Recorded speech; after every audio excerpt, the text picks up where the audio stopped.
എവിടുക്കാ പോയി? ഞാൻ പുതിയ സെക്കൻഡ് ഹാൻഡ് വണ്ടിയൊക്കെ എടുത്തു. അത് നന്നായി. എന്നാ പോയിക്കോ. ഏതായാലും പള്ളിക്കല്ലേ കേറിക്കോ. എനിക്ക് തോട്ടറിയില്ല. എന്നിട്ട് ഞാൻ ആദ്യമേ കേറി പോകാൻ വേണ്ടിട്ട് എന്താ അംസോയി പറയണേ? ഒരു മാസം അയച്ചു പഠിച്ചിട്ടേ ചിലക്കാണ് കേറിക്കാ. പോയിക്കാ ചവിടുന്ന് മനസ്സിനെ തള്ളിടാൻ വേണ്ടിട്ട്. നിങ്ങൾ കേറി മനുഷ്യന്മാരെ മാനം കെടുത്താനായിട്ട്. വീരാൻ എനിക്കിത് അറിയോ? അറിയാന്ന്. ലൈസൻസ് ഒക്കെ ഉണ്ട്. ആയിക്കോട്ടെ. അപ്പൊ തന്നെ പറഞ്ഞാണ് എനിക്ക് അറിയില്ല ഇത് കൊണ്ടോണ്ടാന്ന്. പൊന്നാര അംസോ, ഇമ്മാതിരി കേരളാണെങ്കിൽ എത്ര അറിഞ്ഞിട്ടും കാര്യല്ല. എന്നിട്ട് എന്തൊക്കെയുണ്ട്? കുട്ടികൾക്കും മക്കൾക്കൊക്കെ സുഖം തന്നെയല്ലേ? പരമ സുഖാണ്.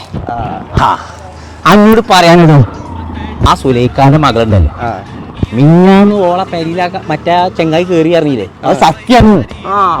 അന്റെ മൂത്തൊരു മകളുണ്ടാവില്ലേ കാര്യം തീർത്ത സുൽഫത്ത്? അതിന്റെ മകളെ കെട്ടിച്ചാനായിന്നല്ലോ.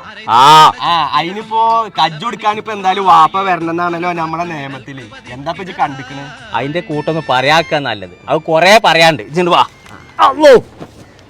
അതിനെ കുറിച്ച് പറയാണെങ്കിലേ, ഞാനിപ്പോ ആ നിക്കാതിന് പോന് എങ്ങനെയും ആയിട്ട് കൂട്ടിക്കൊണ്ടിരണം. പക്ഷെ വേറെ കാര്യം തീർത്താണ്ട് അന്ന് ഞാൻ ഓനെ തുണി മാടി കാട്ടി കൊടുത്തുകൂടെ.